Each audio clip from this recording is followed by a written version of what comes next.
afternoon, everyone, and welcome. My name is Trina O'Neill. I am the Operations Manager for the Los Angeles area of Serendipity Labs, and I'd like to welcome you to our LINC webinar event today. Thank you so much for joining us for our webinar, Common Money Mistakes, presented by Ivan Lovegren and also Meraki Fitness, Anna from Meraki Fitness.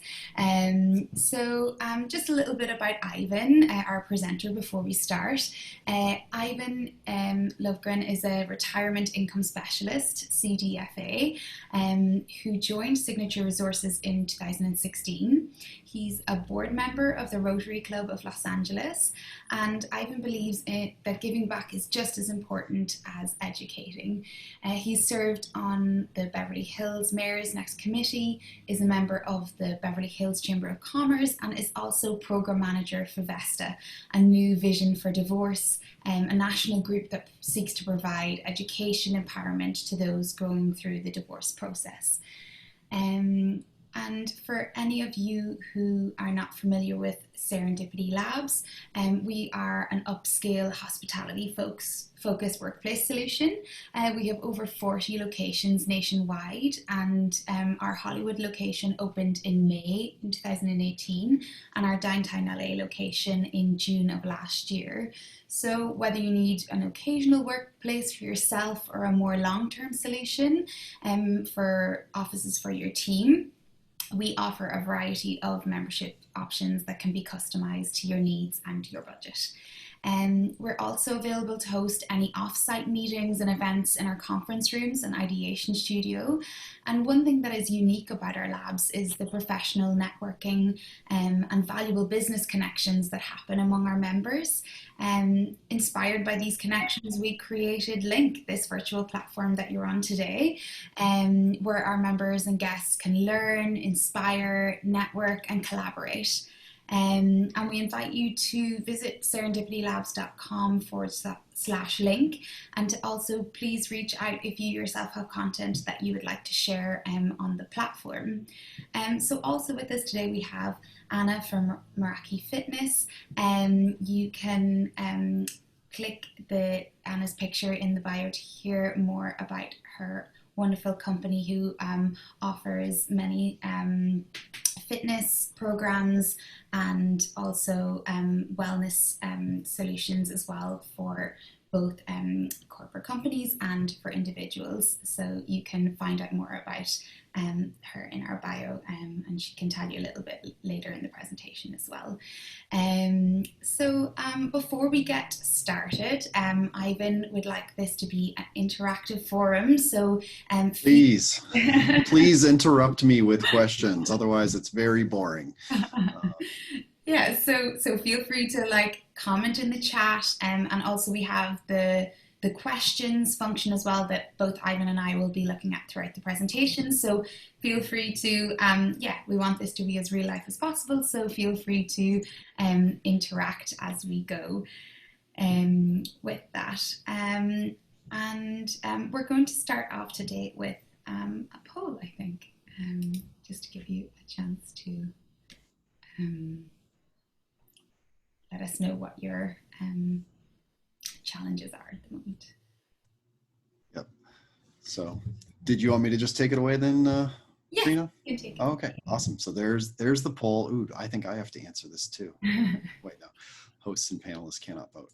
So please take a moment to vote in the poll, just to sort of let us know what you seem to see as the biggest challenge, because we're going to cover, these are the 4 silos we're going to cover.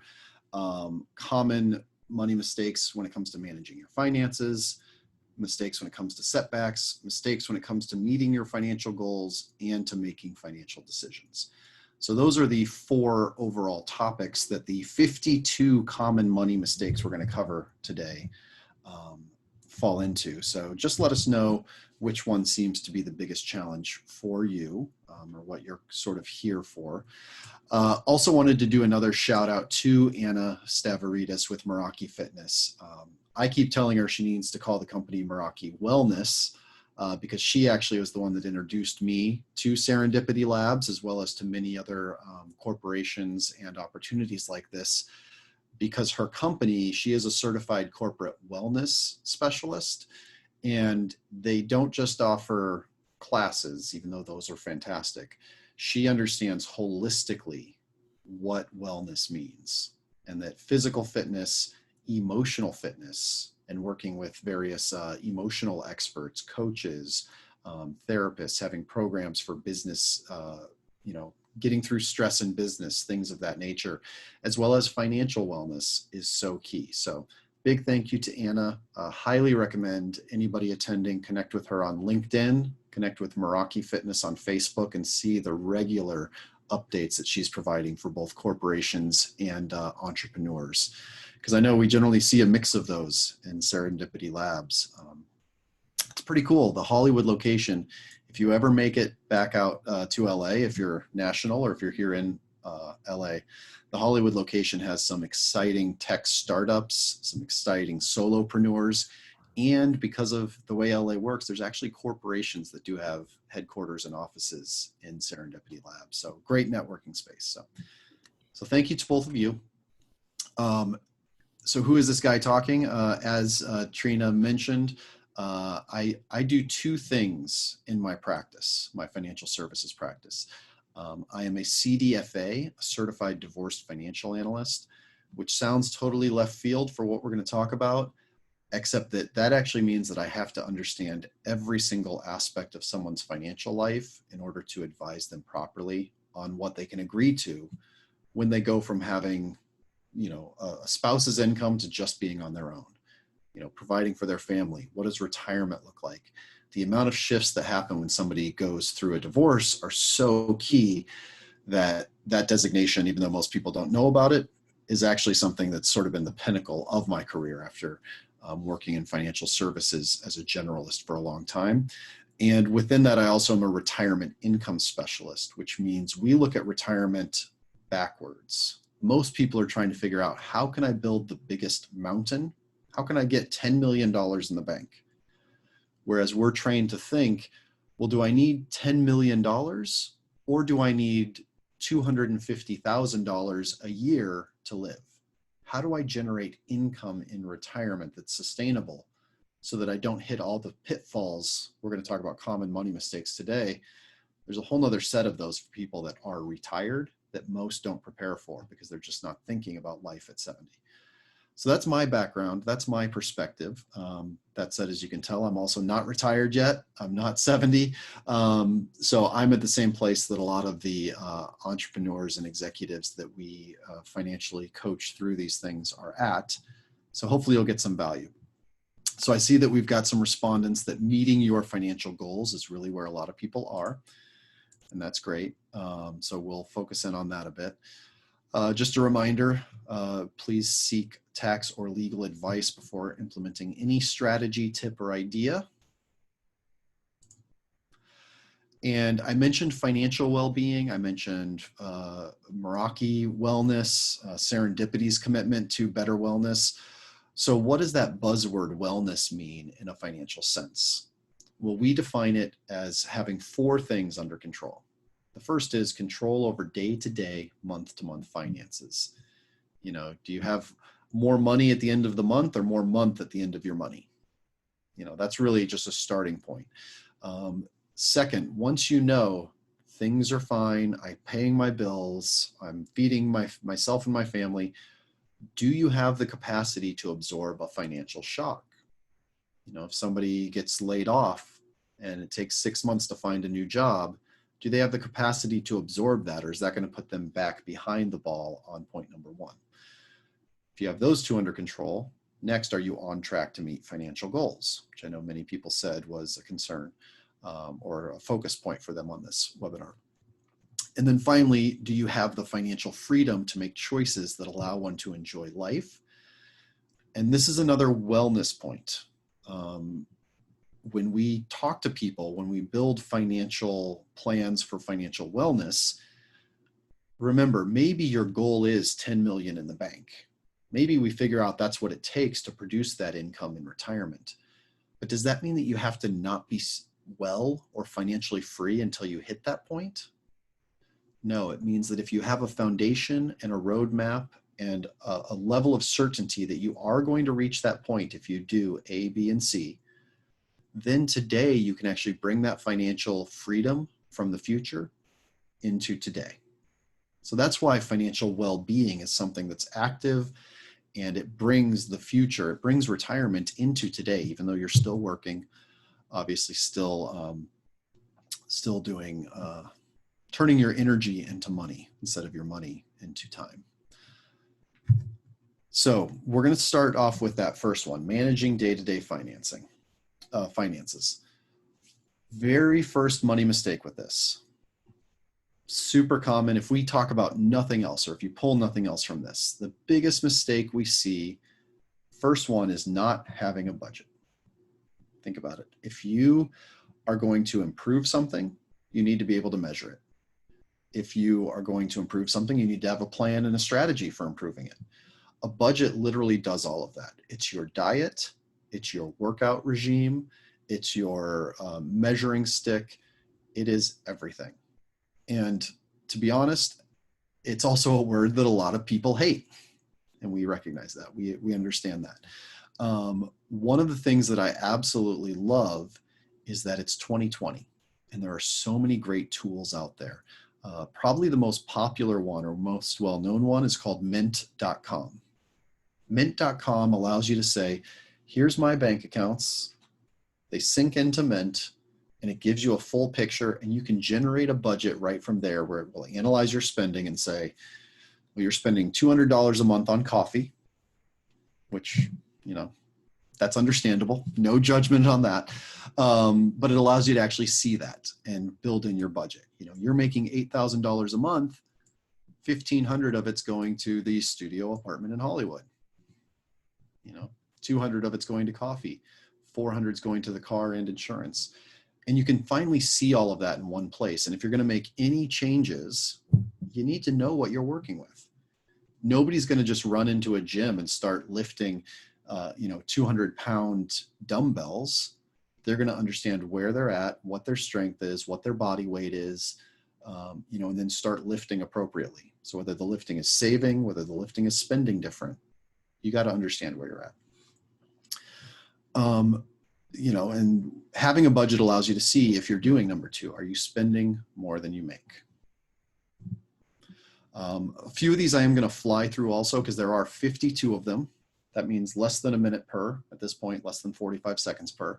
But Trina will also be sending out a follow-up that has a brochure that includes all of these. So if there's one that seems relevant and I gloss over it too quickly, drop in the chat, but also know that you will get a brochure that has all 52 of these listed.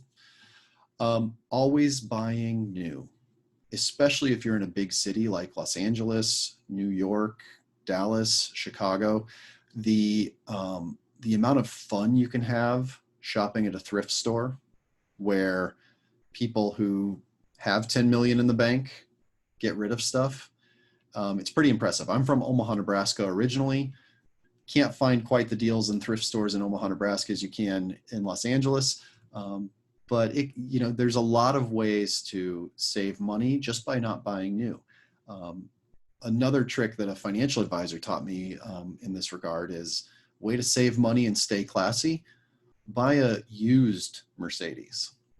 You know, if you're in one of the places like I mentioned that are in the southern part of the country where the weather isn't as bad, you can get a really classy car from the early 2000s, late 1990s for pennies on the dollar versus buying new. And then people think that you really roll when you pull up in that 1998 Mercedes. Anna knows what I drive. I need to work on that, right? I drive a dad wagon. So number 4, this is where mental wellness comes in as well, emotional wellness and emotional acuity, understanding the difference between want and need. It's really tough sometimes for us to be honest with ourselves. But again, once we see the budget, I always use the coffee joke because I'm a coffee head. Once we see the budget, we can start making a decision like, you know what, for $200 a month, I could buy a pot and make 12 cups a day. And then it only starts costing me $6 a month for my coffee. Or I really value the convenience of this. This is very important to me. I don't judge once, but you can make informed decisions once you have the budget between what's a want, what's a need, and what fits. Number 5, misjudging big expenses. One big, giant, obvious example of this is buying a home. People see the sticker price on the home, they talk down, they get the deal that they want, and then they get hit with all these additional fees. There's an HOA, there's, yard expenses. We didn't check title properly. There's liens, damage, all kinds of stuff like that. So you always want to make sure if you're doing something big, if you're buying a car, remember the sales tax, especially again in California. I'm actually curious if people don't mind, if you have a minute and are comfortable, drop in the chat where you're located too, because I always throw out regional examples. If everybody here lives in Southern California, I don't want to keep making bad jokes. Failing to negotiate. This one can be a personality one. I have a friend who literally negotiates at Walmart successfully, negotiates at Best Buy successfully. Not everybody wants to do that, but keep in mind that's an option. There's a lot of things out there that you can negotiate. Very common ones: your cell phone bill, negotiable. Your cable bill. A lot of people hear this and then they forget to do it. Every 2 years, they jump your cable bill. It starts going up. Call them, let them know.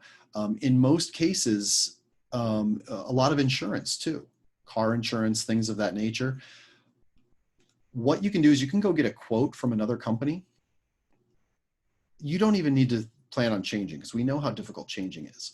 But get a quote from another company. Come back to your current company, and they'll probably drop back down to that price.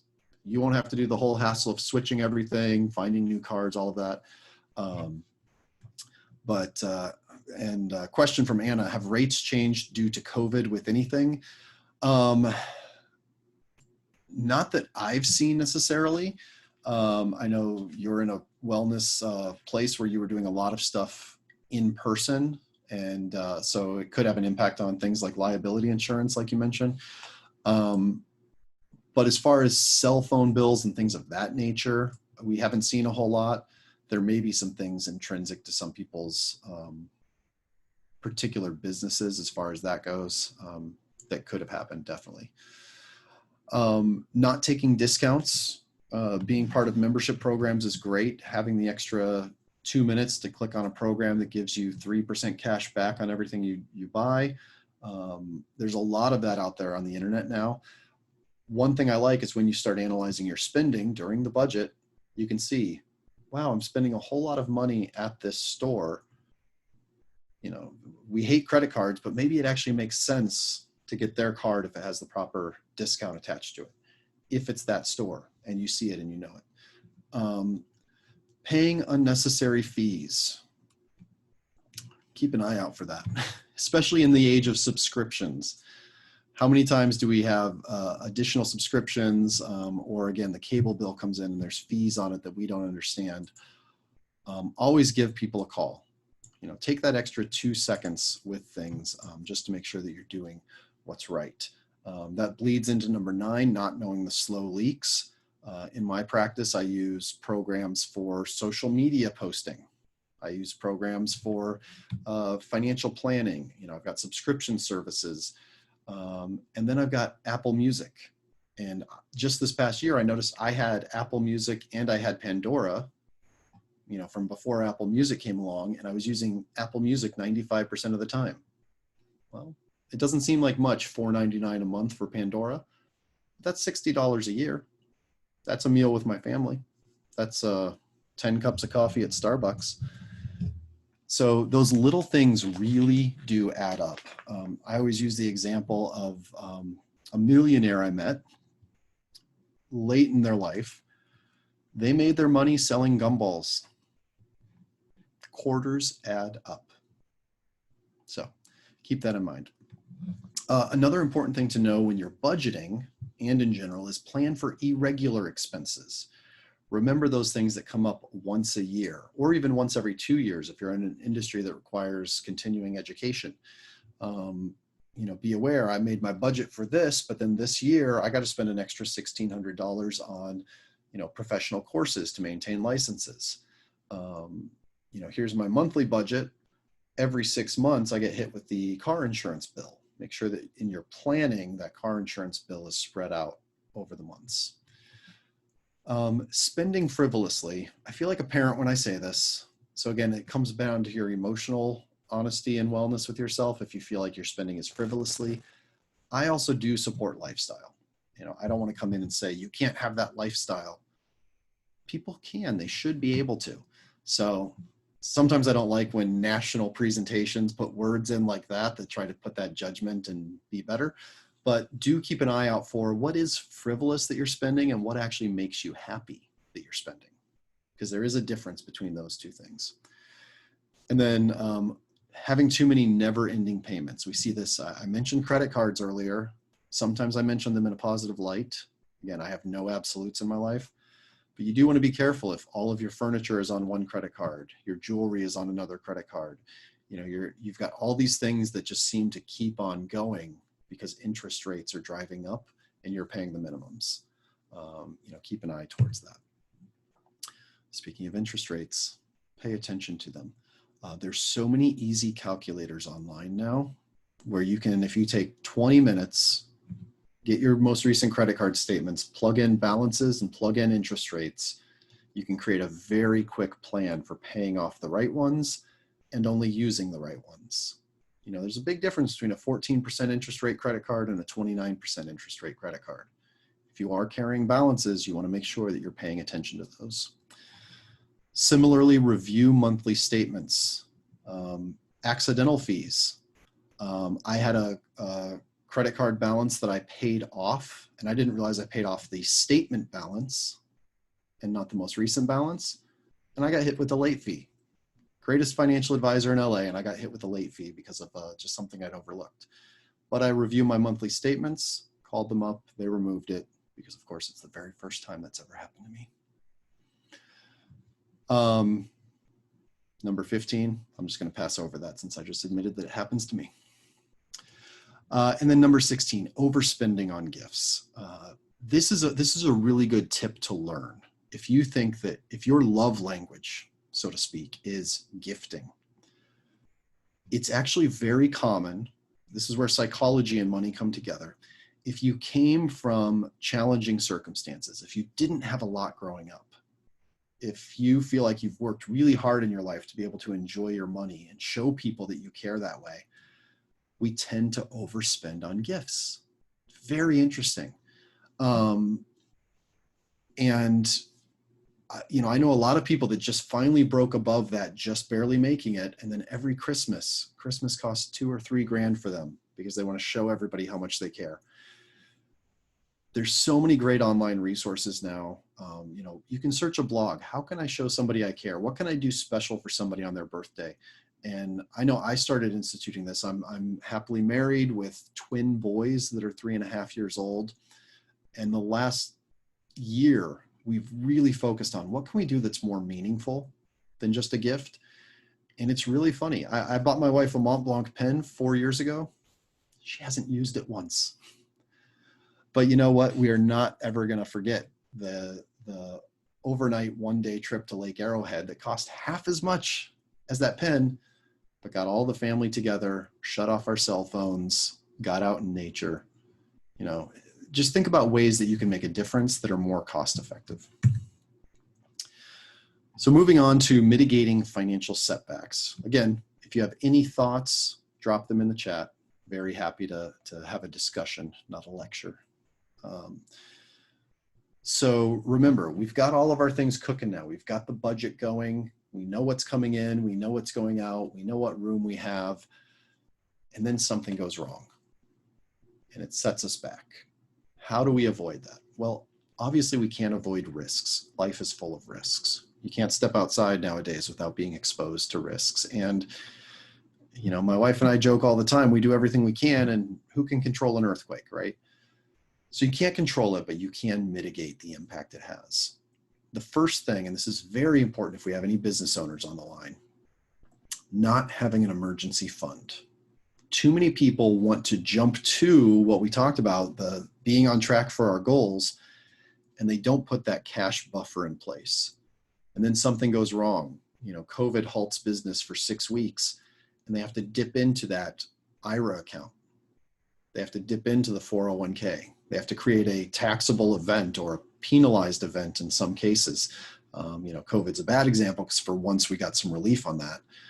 But a personal setback, and you have to use that money that's there, you're actually getting penalized for it. So you want to make sure you have a liquid emergency fund.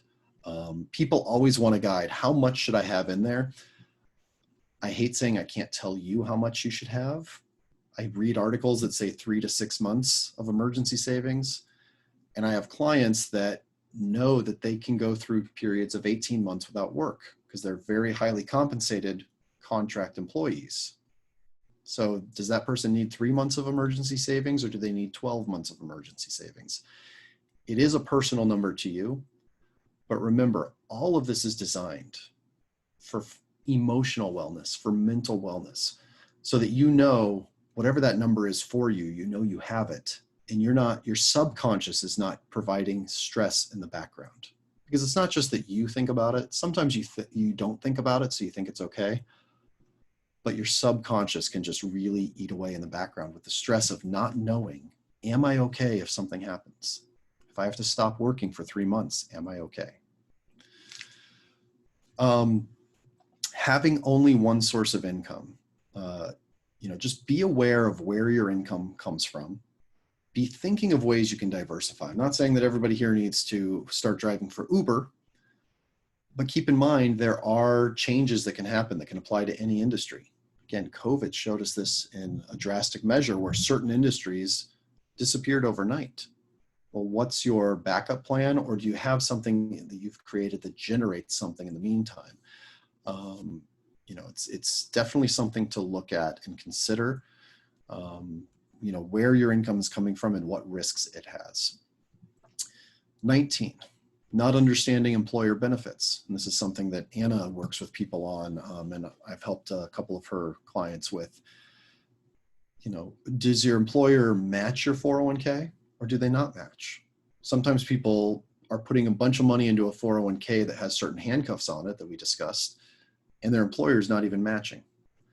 Other times their employer's matching, and yet they're just taking money from their paycheck and saving it on their own without taking advantage of the match and the tax benefits.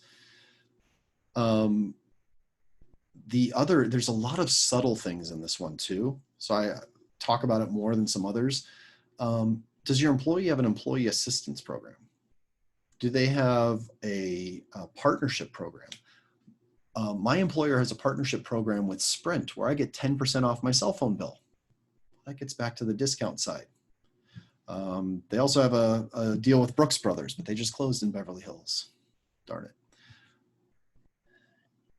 So find out all the benefits that your employer offers, and make sure that you're taking advantage of the right ones. I also know quite a few, not only larger corporations, but tech startups get into these types of deals with travel companies, where travel companies will offer a corporate discount if your company signs up. Or if you are at a smaller company, 5 to 10 people, and they're looking for something unique, maybe talk to the head of HR or the CEO and say, hey, have you looked at any of these types of programs? It could be kind of an interesting thing. If you're dealing with this, carrying too much credit card debt, it's probably a pretty obvious mistake, but man, it's tough, right? Dealing with the interest, the headaches, the sources of where things are going to go. And so that's why I say there's tools out there. Trina even put my link in there. Even if you have no other need on this other than to just analyze debt and figure out a payment plan, talk to me. I do that for free for people, for anybody. Anna mentioned, can you talk about windows that will be opening? So most employers are on a schedule where their open enrollment for health and wellness benefits happens between November and December. This is super important. I had a client recently on their health insurance. They needed PPO because they moved states. and they didn't switch it, and they didn't check in with their employer to see if in the new state, that particular healthcare provider, HMO, had providers, and they don't. So if you're with a company in a certain state and you work in another state or you live in another state and you need healthcare, your current plan may not work if you've moved. They needed to switch to PPO and they didn't do it during what was a qualifying event period when they could have done it. And then of course, hasn't been sick in 6 years. Guess when they got sick? 2 months into living in the new state after their qualifying window had closed. They can't switch to PPO until December now, which really stinks because now they're paying out of pocket while they have health insurance for emergency services. And they're going to have to travel back to California if they want checkups that are not out of pocket. So very important. Thanks for bringing that up, Anna. Similarly, protection, whether it's an income protection plan, literally 30% of individuals that are 25 or above in the workforce will have a disability period in their life. And most people, when you say disability, they think of wheelchair. It's the first thing they think of. You know, hey, if you got disabled and couldn't work, they think of wheelchair. Think of accident. That's actually number 4 on the causes of disability, accidents. The number 1 cause is illness. You know, people just don't realize, especially because in movies, it happens so quickly and people get better so quickly. You know, cancer is debilitating.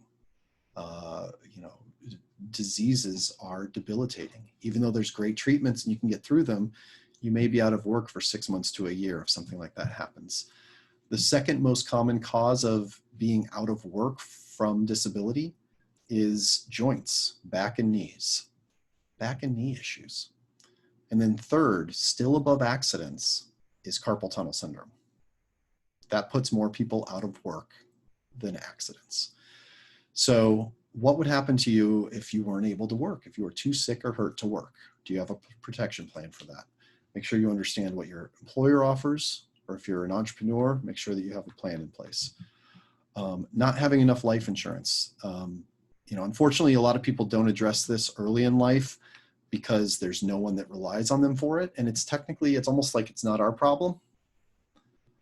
However, the amount of people I've had come to me that are at a point where it is a problem for them now, and they have health issues.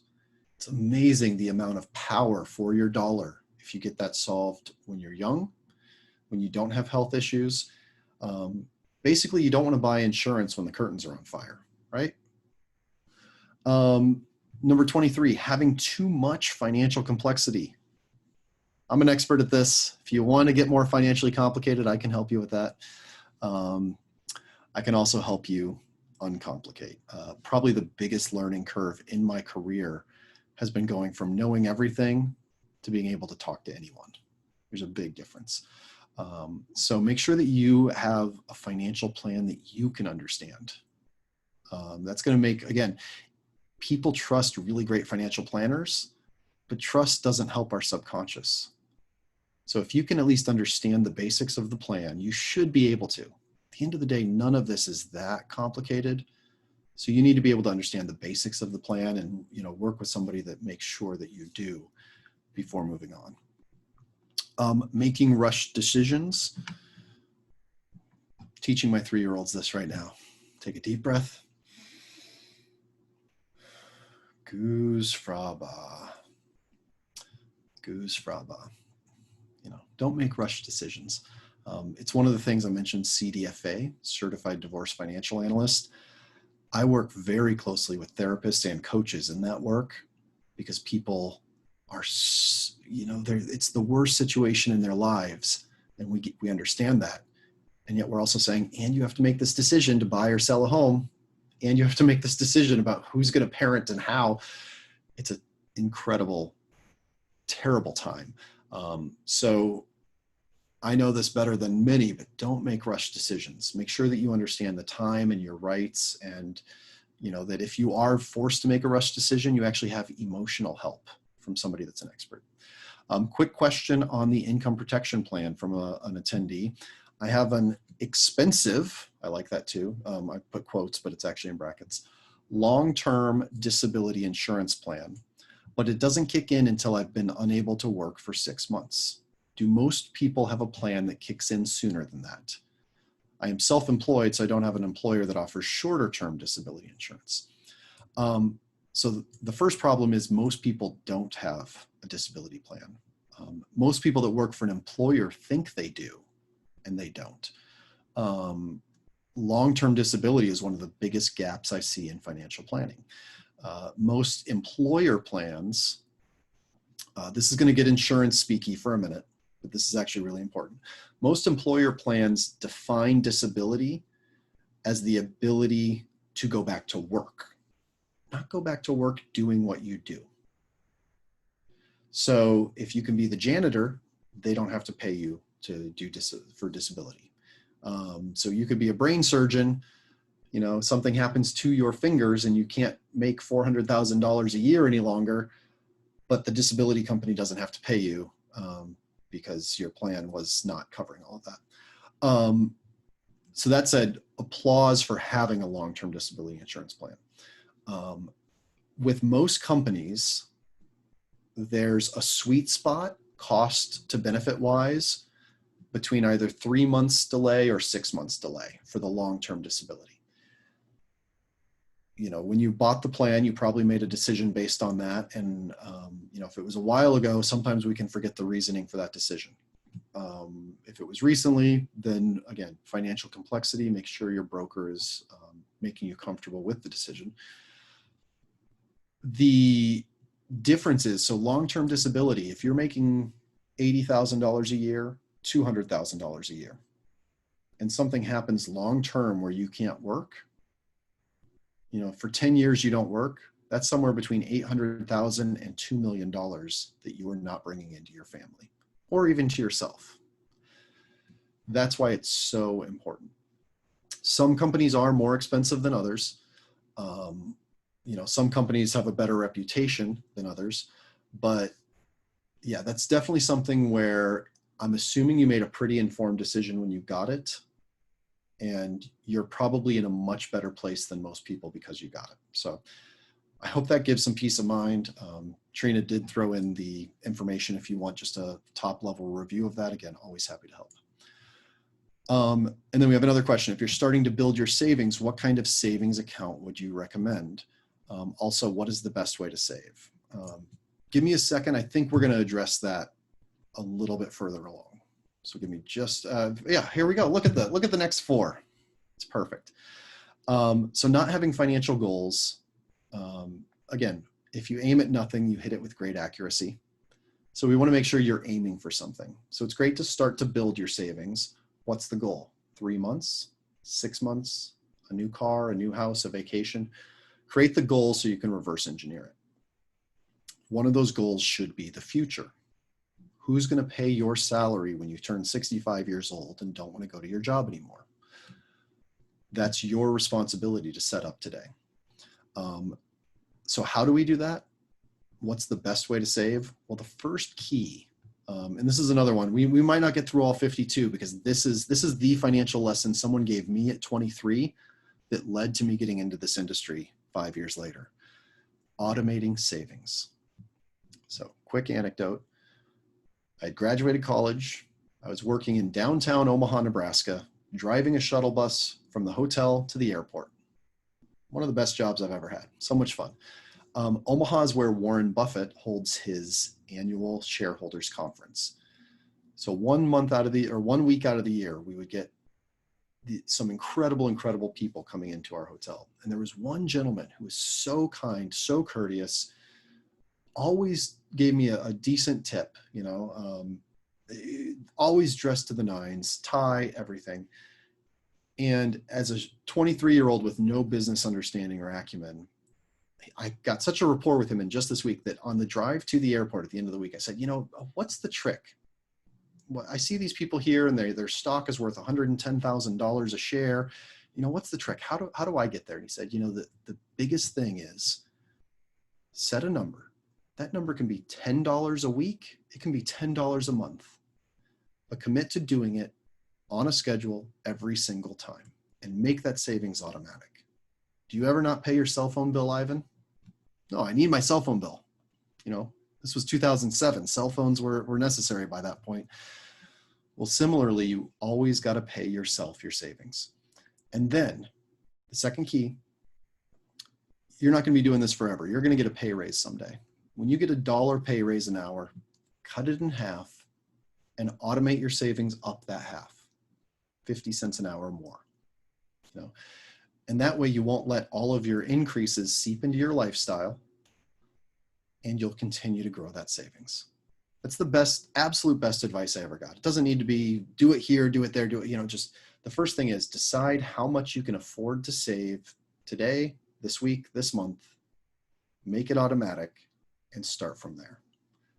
So that took 3 minutes, which means we've got 12 seconds for every other one that we're going through.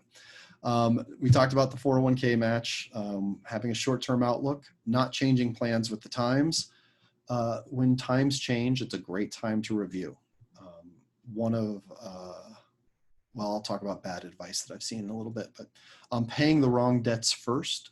Again, look at interest rates when paying off debt, and look at there's a balance between prolonging debt repayment time and doing it in a timely fashion. I actually have a chart that shows that sometimes just paying off debt without savings is a financial mistake, but you also don't want to just pay minimums. Little tip and trick that most people don't know on the negative side, borrowing from retirement accounts. When you borrow from a retirement account, you pay taxes on the withdrawal, you pay penalties on the withdrawal. And then when you pay it back, you pay with after-tax dollars. So you're putting after-tax dollars into an account that when you use it in the future is going to be taxed again. So it's actually a double tax mistake, even though people like it because they have access to it, they think. Not understanding retirement costs. So how much is it going to cost for you to live in retirement per year? Take what you're spending today on your lifestyle, and if you're 10 years out from retirement, multiply that by 1.5. If you're 20 years out, multiply it by 2. If you're 30 years out, multiply it by 3. That's the cost of inflation. So if you're living at $80,000 a year right now and you're not going to retire for 30 years, you're going to need $200,000 plus a year to live on in retirement. So that gets back to, wow, I do need to create a plan for that.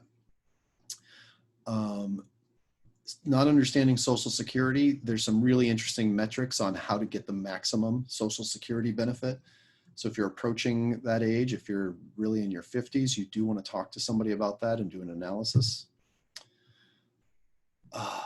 37. If you have a partner, be transparent about money. Set aside 30 minutes once every 3 months just to review where you're at together. This is the number one cause of divorce is marriage. The number 2 cause of divorce is finances. We see it all the time. All of this stress and the wellness deactivation that comes from not understanding finances. Maybe you're not going through it because you understand finances and your partner is silently going through it. And you can relieve that stress from the relationship just by bringing them in.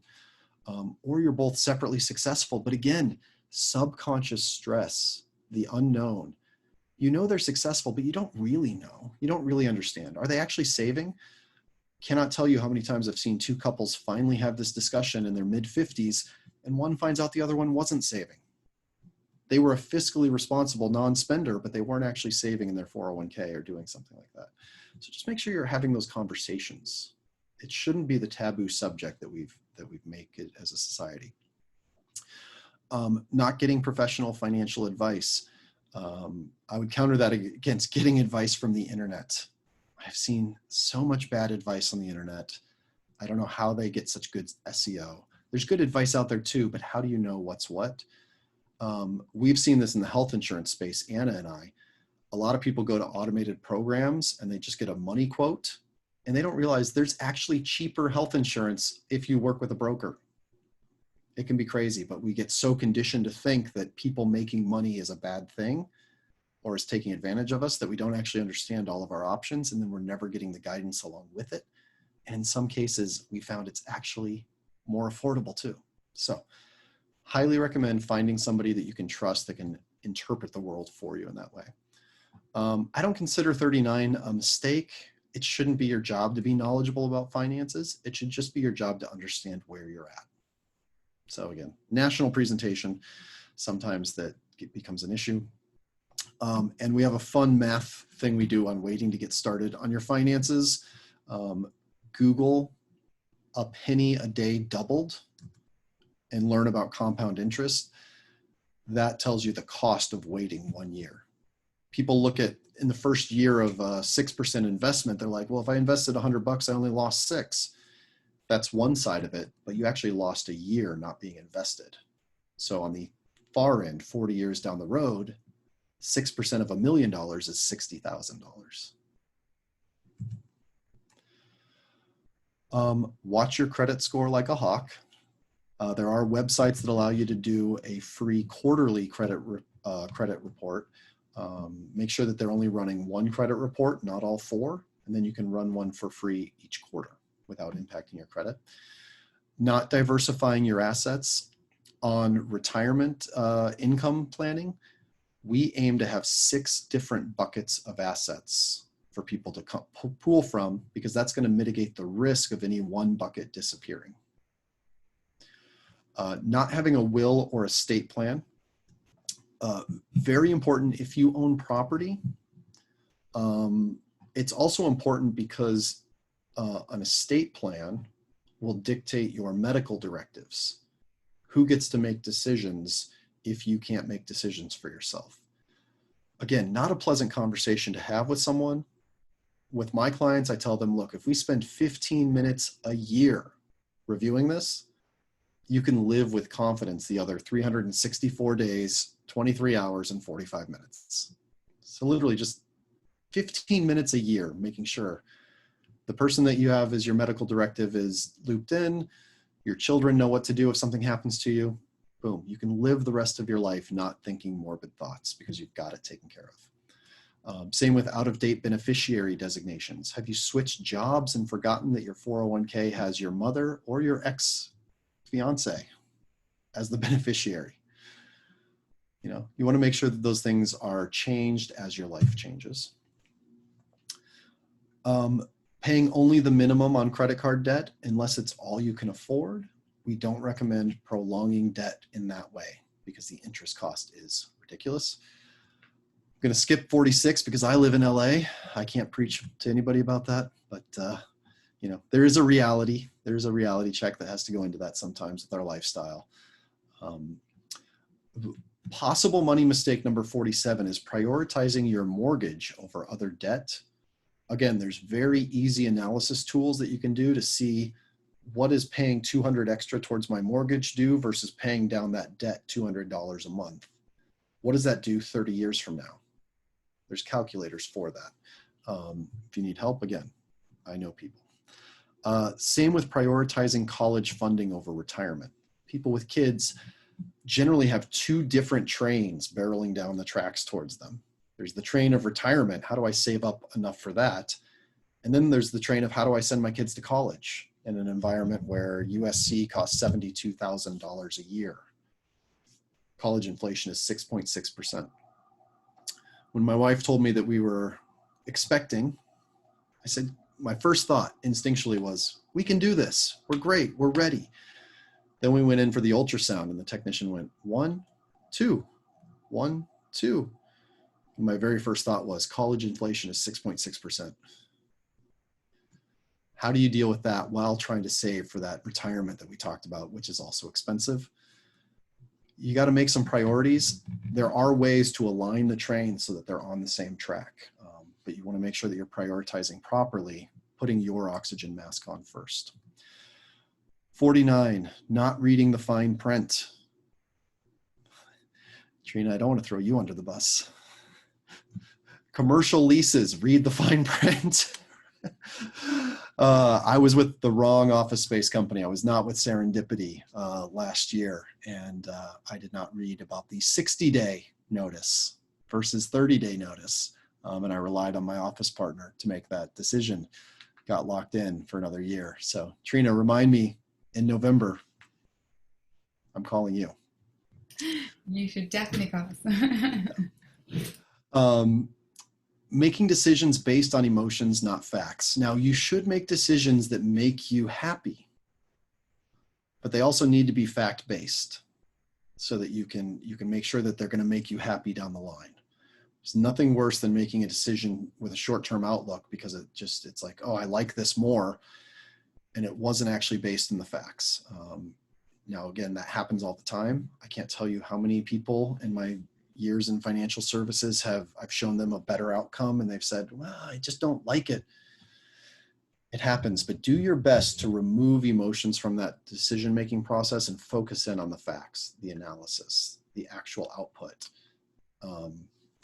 51, lending to friends and family. Some of the biggest, I've never seen, I hate to make an absolute statement, I know they happen out there.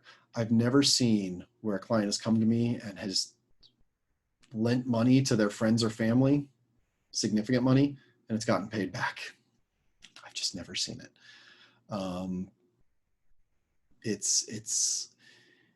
There's a relationship difference there. Now, that doesn't mean don't help people out. But if you do, think of it as helping people out. So in your financial plan, don't think of it as, oh, I've got a loan outstanding to my cousin. Think of it as I help them out. If it comes back, that's great. But again, I've seen this so many times. It's interesting. And I like that a national presentation like this would put it in there as well. And then 52, we talked about talking with your spouse about money. If you have children, we learn about money from our parents. The schools don't teach us. They don't educate us. We don't have this much education in school in 13 or 14 years of public schooling about money. And I've seen it on both sides of the coin where people that don't have money, the financial education they pass to their kids is the same, lack of education. And people who do have success, people who do find money, oftentimes want to shelter their kids from it. I don't want you to have to go through what I went through. I don't want you to have to deal with that. I don't want you to worry about it, or I don't, want to think about setting you a greedy expectation. And similarly, their kids don't get the financial education they need to become thriving adults financially. So if you have children, highly recommend having that same conversation, destigmatizing money, and destigmatizing financial decisions. So great. We got through all 52. We made it to the finish line. 4 minutes to spare. Where's my medal, Anna? You're fantastic. So, all right. So I want to make sure that if anybody has a question, we've got a little bit more time. So you can drop a question in the chat if you have it. And I hope that Blake, did I answer your question in a satisfactory way? Yeah, and so every attendee will then also get a follow-up email from Trina that will include the pocket version of these 52 mistakes so that you can just sort of reference it. And yeah, I hope that this was valuable to people. Yes, and I'll be sending out all of Ivan's information. Thank you so much, Ivan, for the presentation. It was absolutely amazing, and I think I speak for us all when I say our minds are just buzzing with new information. And yes, I love the idea of a penny a day and building it up as you gain more money and as you grow in your industry as well. And so to everybody in the chat, thank you for sending questions throughout. You can continue to do this at the moment as well if you have any follow-up questions. I think on Blake's question, he asked what kind of savings account would you recommend? So maybe we could touch on that as well, just to follow up on that question. Yeah, so it does depend a little bit on the purpose. So a lot of people say, well, I don't want my money not working for me, so I got to invest it somewhere. Mm-hmm. And that's great, except again, I commonly see people who either lose in that investment, so their money, instead of staying flat, actually went down, or people who put it into an investment vehicle that has tax ramifications. So it is a bit of an intrinsic situation on what you're trying to accomplish. You know, a savings account is great for that first emergency fund. You know, just creating a savings account, making sure that you have money that you can access when you need it. If you're at the point where you're like, hey, I've got the buffer in there that I need, that's when you want to start figuring out, well, what are my bigger goals? You know, what's my retirement goal?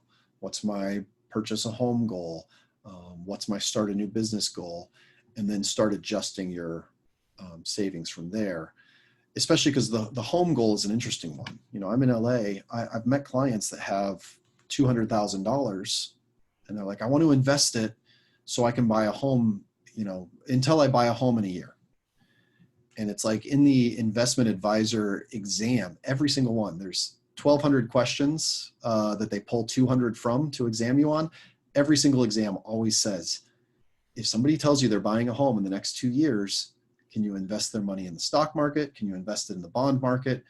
Can you invest it in US treasuries, which basically are a savings account? And the answer is always 3. Like, you know, you can't put money at risk. Even in a good market, people still lose money on things. You can't put money that you're going to need for something at risk. So that's why it's all about what is the goal that you're trying to accomplish. If you're still just at stage 1 of emergency fund, regular savings account. Don't worry about the difference between that and a money market account that's going to generate 0.01% interest. You know, just keep it simple. Don't overcomplicate it. Amazing. Yeah, as Ivan mentioned, if anybody does have any last minute questions, please feel free to pop it in as we conclude here. But as Ivan said, I will be sending out an information packet from Ivan's presentation, a brochure, and also information on how to connect with Ivan. I also put it in the chat at the very start, but I'll also pop it in again now. You can schedule a call or a time with Ivan as well if you want to delve into some further questions with him. And Anna, thank you for being here today. If you wanted to speak about Meraki Fitness before we... Sure. Well, I'd first like to say hi to Jackie. Jackie's with the County of Los Angeles Park and Rec. And Meraki Fitness is fortunate to have over 20 classes for fall session 1 this fall with the Los Angeles County Park and Rec. So thank you for being on, Jackie. And we look forward to seeing if winter session can include Ivan and more of his financial health workshops similar to this one. I like how Ivan said that, you know, budgeting, it's not necessarily about saying no, it's making sure that you ensure the lifestyle that you like. So it makes budgeting a little bit more approachable. And Meraki Fitness really focuses on financial health as a part of our wellness spectrum with our professionals, bringing wellness events and workshops to corporations for employee wellness. We focus on physical, mental, and financial health. Before COVID, we had up to 3 to 5 hours of employees using 3 to 5 hours of time, company time, looking at their finances. And so now after COVID and with distance workers, it's just become exponential. So that and the repercussions of stress, not being able to handle that, and other impacts that the pandemic has given us, chronic illnesses are really coming to a head. People are self-medicating, they aren't exercising, the stress, and they've come into impasses with loved ones. So Anna, it's so funny. Sorry, you just reminded me. One of my doctor clients texted me last week and said, our hospital's slammed. And I said, what, COVID? He said, no, just people are getting really sick. Yeah. The stress is actually getting to them. So employers spend a lot of money on medical plans, health benefit plans, and those will go up as claims increase. So one of the things Meraki Fitness helps do is to help people approaching those chronic illnesses, diabetes, the joint issues that Ivan was talking about, and other stress-related issues, obesity, heart issues. All of these things are really coming to a head, and you'll see more of it in the news after we've gone through another wave of COVID this fall, hopefully not. But that's what we do, is we really help to stave off those chronic illnesses and gain adopters in wellness plans for companies so that they can have the employee benefits claims reduced. Ivan can come in and look at the benefits that they do have. If they're all in a platinum plan and 90% of them are using the bronze type of plan, we can reallocate and not even affect anyone's coverages that they're currently using in the window that's approaching. In addition to that, we partner with different wellness doctors, wellness facilities that are allowed to bill through insurance, like Aetna, Cigna. We're working with Oscar. So you're able to get stimulated exercise, you're able to get acupuncture, chiropractic care, and that's all in the benefits that that employees are already paying and employers are subsidizing. So it's a really win-win to be able to get the best wellness plan possible for your employees. So MerakiFitnessByAnna.com. You can feel free to email me directly, Anna@MerakiFitnessByAnna.com, or call me 310-625-5490. Thanks. Well, thank you so much for giving your time today, Ivan, and doing such a fabulous presentation, and Anna for joining us as well. Yes, for anybody who's interested in, feel free to share this event, where it's going to be live on our LINC platform, www.serendipitylabs.com/LINC.